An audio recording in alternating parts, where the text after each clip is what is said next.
21 de março de 1999, o Brasil estava ligado na cerimônia do Oscar. O motivo? From Brazil, Central Station.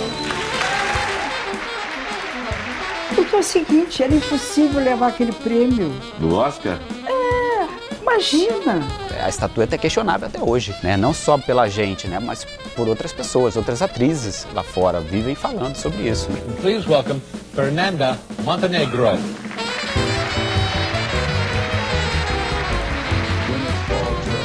I'm the, how do you say, dark horse? You're the dark horse, that's right. Yes, I'm the dark horse. Nervoso, né? Espero que o filme ganhe. Acho que vai ser uma festa super bonita. Tá uma loucura imensa mesmo. My English is not good, but my soul is better.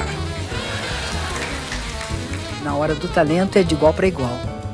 E isso a nossa cultura, ela é pau a pau com qualquer uma aí do mundo. Fernanda Montenegro era a maior estrela brasileira no mundo. Central do Brasil, dirigido por Walter Salles, era ovacionado por todos. E o nosso cinema estava em evidência. Mas o Oscar não veio, né? E o motivo a gente só foi saber mais tarde. Só que 25 anos depois, parece que os planetas se alinharam novamente. Sua filha, Fernanda Torres, é cotada para o Oscar de melhor atriz. Ainda Estou Aqui, também dirigido por Walter Salles, é um dos favoritos a concorrer à estatueta. Então, hoje eu vou te contar a história da mãe que não ganhou o Oscar, da filha que pode ganhar e do cinema brasileiro que voltou a brilhar por aqui.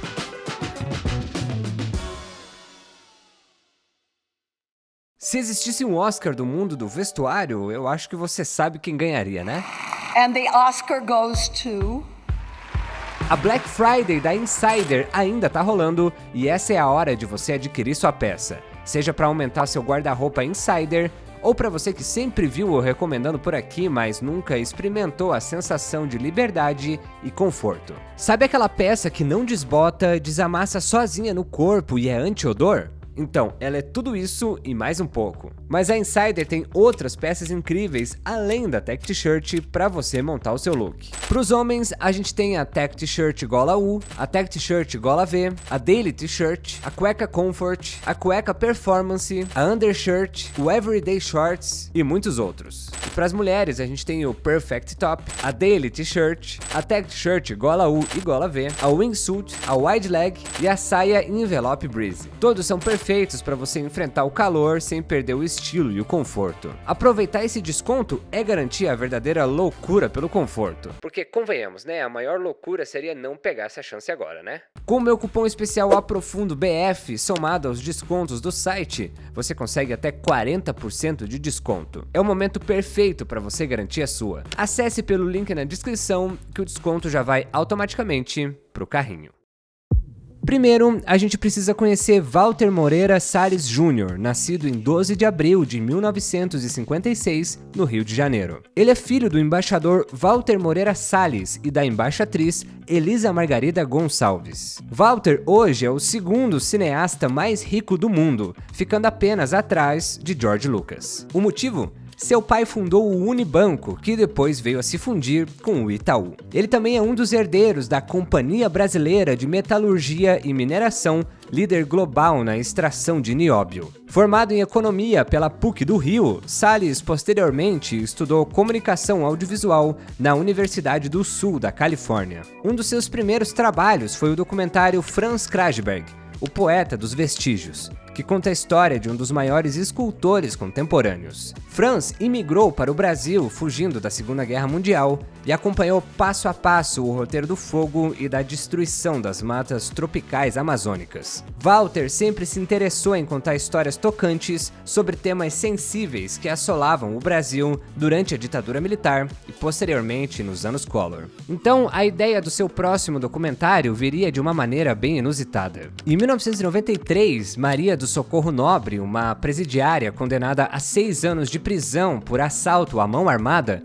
se encantou com a obra de Krajberg ao ler uma reportagem. Então, ela resolveu escrever uma carta, ainda no cárcere, explicando a sua condição e a sua admiração pelo artista. Krajberg contou essa história para o Walter, que acabou se inspirando para rodar um documentário. O tema era a troca de correspondências entre a então presidiária e o artista. Nasceu ali Socorro Nobre, um doc estrelado por ela e também outras presidiárias de Salvador. O documentário foi exibido em mostras na Europa e nos Estados Unidos, causando impacto e ampliando o olhar de Salles sobre a realidade brasileira. Ao observar o contexto social do Brasil na época, uma sociedade marcada pela falta de comunicação e pela violência urbana, Salles viu a oportunidade de expandir essa história para um longa-metragem que refletisse os dilemas da sociedade brasileira. Ele queria abordar temas como a imigração em massa e a busca por identidade em meio aos desafios sociais. A estreia de Salles na direção veio em 1991 em A Grande Arte, inspirada no thriller policial de Rubem Fonseca sobre um fotógrafo gringo que mergulha no submundo carioca atrás do assassino da sua amiga e namorada. Logo após veio Terra Estrangeira, onde ele começa uma parceria com a co-diretora Daniela Tomás. O filme é um drama de imigração ambientado na era Collor, que mostra um português se envolvendo com uma brasileira, vivida por Fernanda Torres, ao aceitar levar um pacote para Portugal. Mas a história de Socorro ainda permeava as ideias do Walter.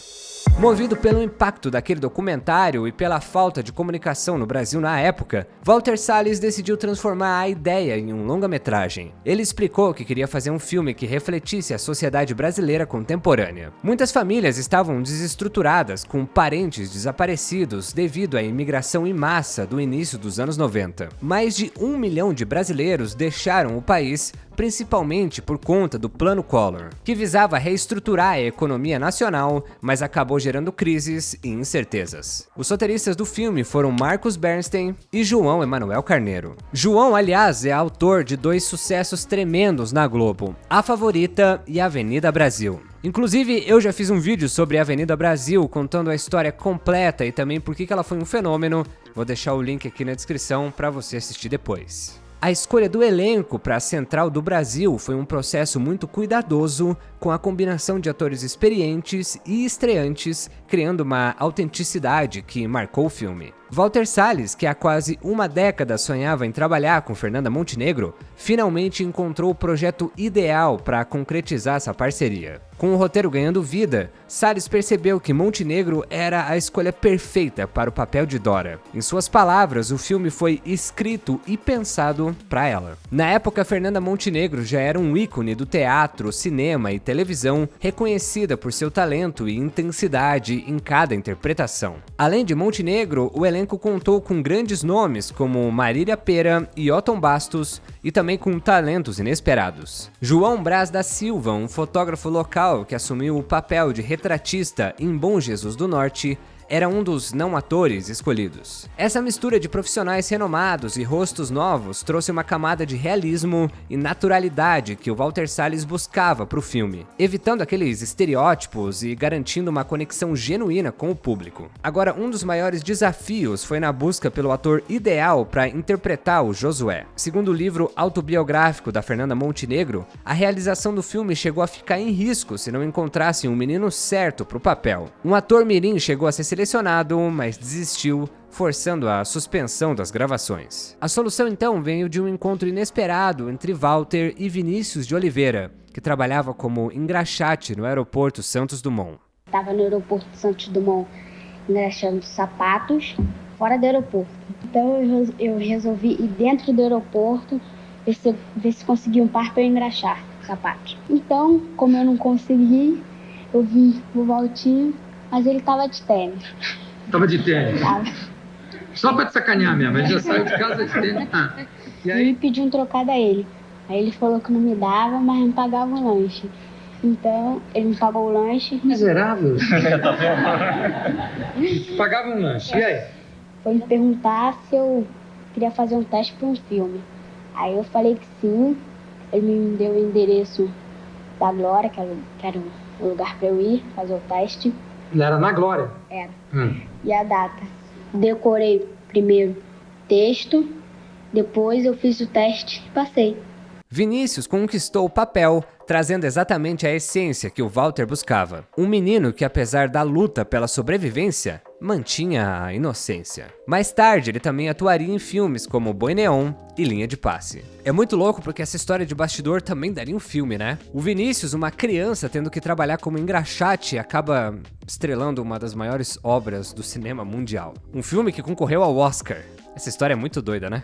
Um dos maiores acertos de Central do Brasil é que ele passa longe daquele cinema meio cabeça, super complicado, sabe? A história do filme é simples e poderosa. Central do Brasil acompanha a história de Dora, uma ex-professora solitária que trabalha escrevendo cartas para pessoas analfabetas na movimentada estação Central do Brasil. A trama se aprofunda quando ela conhece Josué, um menino cuja mãe, Ana, pede para Dora escrever uma carta para o pai do garoto, alguém que ele nunca conheceu. Pouco tempo depois, Ana morre em um acidente, deixando Josué vulnerável em um ambiente hostil. Dora, apesar de hesitante no início, decide ajudar o menino em sua busca pelo pai, iniciando com ele uma jornada pelo interior do Brasil. Durante essa viagem, Dora passa por uma transformação profunda. A convivência com Josué desperta nela sentimentos de afeto e empatia que estavam adormecidos, levando ela a repensar o seu propósito e a redescobrir o valor das conexões humanas. O filme foi uma produção internacional, sendo uma coprodução entre o Brasil e a França. Isso permitiu o filme acessar fundos do Ministério da Cultura francês, além de contar com financiamentos locais, com o apoio da Rio Filme e incentivos da Lei Rouanet e do audiovisual. No total, o filme teve um orçamento de cerca de 2,2 milhões de dólares, um valor alto para os padrões do cinema brasileiro da época. As filmagens começaram em novembro de 1996, com a icônica Estação Central do Brasil, no Rio de Janeiro, servindo de primeiro cenário e inspirando o título do filme. A equipe ainda percorreu diversas regiões do Nordeste em busca de locações autênticas, passando por cidades como Vitória da Conquista e Milagres, até chegar a Cruzeiro do Nordeste, em Sertânia, Pernambuco. Ali, moradores locais foram contratados para atuar como figurantes e isso contribuiu muito para a atmosfera de realismo do filme. Uma das curiosidades mais marcantes é a improvisação e a espontaneidade de várias cenas. Durante as gravações iniciais na Estação Central, pessoas reais se aproximavam de Dora, pensando que ela realmente escrevia cartas para outras pessoas. Walter Salles, tocado pela sinceridade dos relatos, decidiu manter essas cartas no filme, destacando a poesia crua e verdadeira que elas traziam.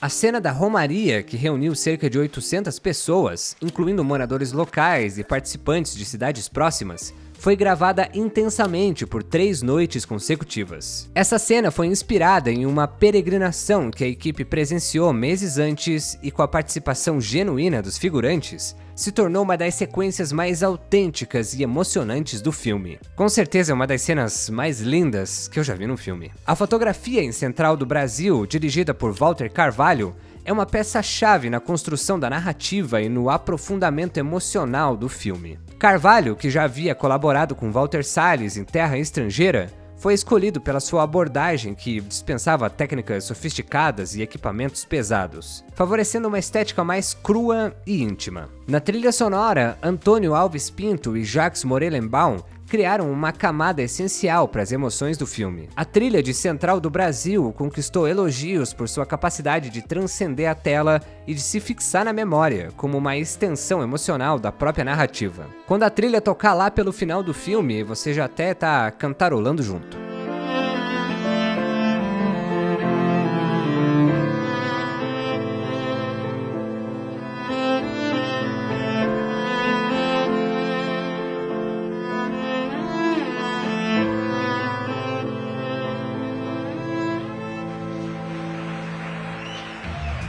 Se você ainda não é inscrito no canal, por favor, aperte nesse botãozinho aqui, porque isso ajuda muito a nossa comunidade a crescer. Em menos de 2 anos de canal, eu acho que a gente vai chegar a 300 mil inscritos, então conto com você. E se você quiser me ajudar a escolher os temas, ter o seu nome no final de todos os vídeos e ainda assistir ele um dia antes, você pode fazer parte do Clube Aprofundo. É só apertar esse botão Seja Membro, que você vai fazer parte de uma comunidade que cresce cada vez mais. É isso, muito obrigado, bora voltar pro vídeo.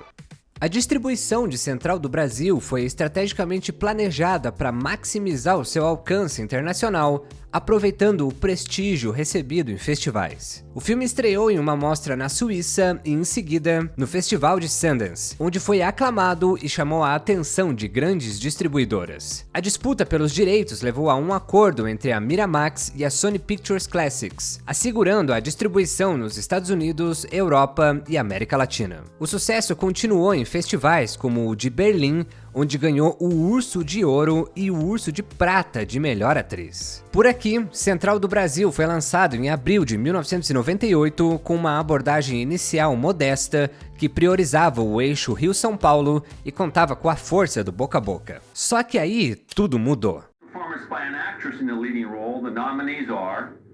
Cate Blanchett in Elizabeth, Fernanda Montenegro in Central Station, Gwyneth Paltrow in Shakespeare in Love, Meryl Streep in One True Sense, Emily Watson in Hillary and Jackie. In the category of Malik, Best Foreign Language Film, we have Central Station, Brazil. Yes!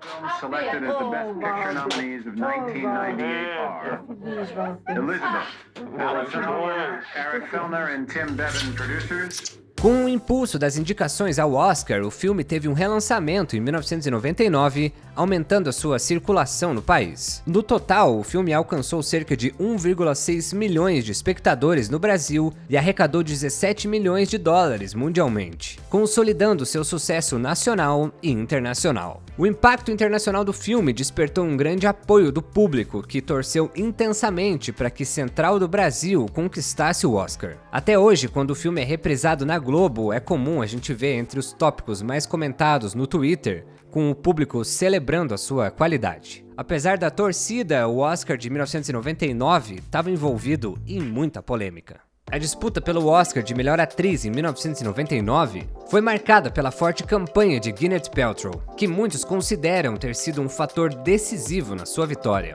Naquela edição, as indicadas ao prêmio eram Fernanda Montenegro por Central do Brasil, Gwyneth Paltrow por Shakespeare Apaixonado, Cate Blanchett por Elizabeth, Meryl Streep por Um Amor Verdadeiro e Emily Watson por Hillary e Jackie. Fernanda foi uma surpresa para o público internacional, tornando a primeira brasileira indicada ao Oscar de Melhor Atriz. Sua presença na cerimônia representava um marco e uma grande vitória para o cinema brasileiro. Mas ela acabou não ganhando e o motivo a gente só foi entender anos depois. De um estúdio independente que ganhou visibilidade em 1989 e atingiu o ápice com Pulp Fiction em 1994, a Miramax se tornou uma força poderosa em Hollywood. Harvey Weinstein voltou para casa com um total de 10 Oscars, consolidando a sua posição como um chefão da indústria. Harvey Weinstein era conhecido por transformar carreiras e dar um ar de prestígio a filmes de sucesso moderado, como o Shakespeare Apaixonado e O Paciente Inglês. Para garantir o voto dos 5.557 membros votantes da academia,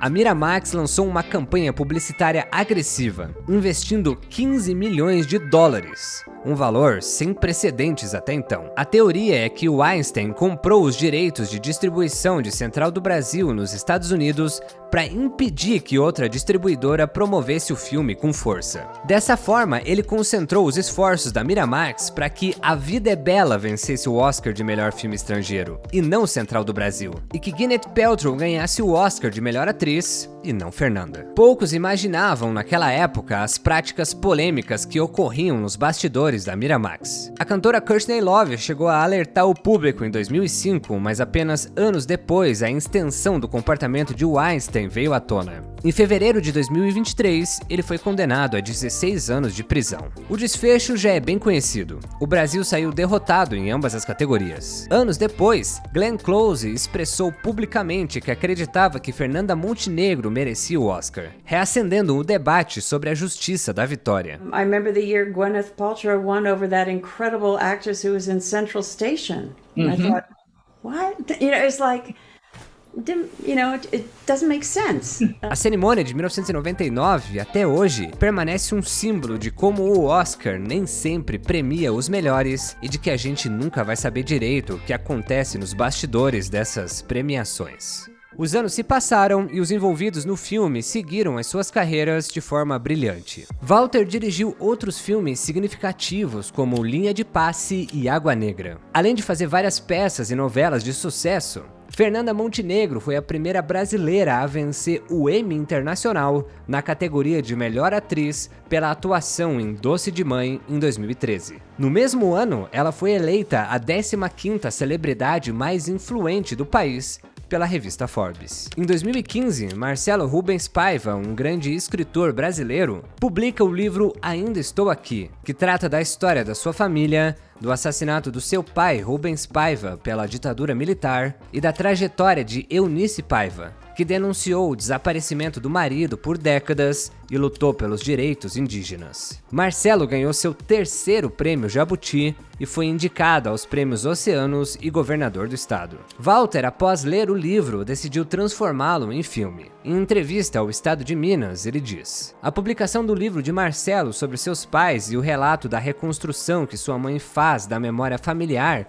me tocaram profundamente. É um registro de maturidade, de uma profunda e dilacerante beleza, em que Marcelo reconhece que sua mãe tenha sido a heroína silenciosa da sua família." Selton Mello foi escolhido para interpretar Rubens e Fernanda Torres, filha de Fernanda Montenegro, escolhida para interpretar Eunice. Fernanda Torres pode ser conhecida do grande público por estrelar comédias ótimas como Saneamento Básico e por ser a eterna Vani dos normais. Só que a carreira dela no cinema é muito mais vasta e com certeza eu posso dizer que ela é uma das melhores atrizes brasileiras em atividade. Só para dar alguns exemplos, ela tá incrível no filme Eu Sei Que Eu Vou Te Amar, do Arnaldo Jabor, com o qual foi eleita a melhor atriz nos festivais de Cannes e de Cuba. E também o filme O Que É Isso, Companheiro? Filme de Bruno Barreto, que concorreu ao Oscar de melhor filme estrangeiro em 1998. E de pouquinho em pouquinho, Ainda Estou Aqui começou a instigar a curiosidade do público por ter sido ovacionado em diversos festivais. Eu já assisti o filme, ele é espetacular e ele toca num assunto que parece que a gente esqueceu. Se for contar da primeira eleição direta depois de tempos, a gente só saiu da ditadura faz 35 anos. Esse período sombrio da nossa história foi praticamente ontem. A equipe do filme, a imprensa e o público estão numa super expectativa, numa super campanha pro Oscar. E é óbvio que quanto mais esse filme receber prêmios, mais ele vai ser reconhecido pelo mundo e a nossa autoestima também sempre aumenta. Ia ser a coisa mais linda do mundo ver a Fernanda Torres ganhar um Oscar de melhor atriz. Ia ser totalmente merecido. Mas e se o filme nem for indicado? Aí esse filme foi uma derrota? Que sentimento que a gente vai ficar? Por isso que eu acho que ele tá conseguindo algo muito mais significativo: a atenção das pessoas. Ainda Estou Aqui estreou na liderança da bilheteria nacional e arrecadou 8,6 milhões de reais, levando 358 mil pessoas às salas de cinema até agora. Venom, a última rodada, ficou em 2º lugar na bilheteria. As pessoas estão falando sobre o filme, estão discutindo sobre o seu tema, estão pesquisando a sua história real e estão experienciando o suprassumo da nossa arte. Ainda Estou Aqui fez a gente ir pro cinema se deliciar com um filme nacional que tem atuações incríveis. Ele é um filme que mostra todos os problemas do Brasil do século passado, mas que ao mesmo tempo dialoga com o nosso presente. E sair do cinema e ver que aquela sala estava cheia e sentir que a nossa arte é esplêndida é uma catarse. Por isso que eu posso falar com tranquilidade que esse filme já é uma vitória. E com todos esses feitos, aí foda-se o Oscar. 2, 1. Não precisa sorrir. Por que não? O editor pediu. Pediu o quê? Uma foto menos feliz. Nós vamos sorrir. Sorriam.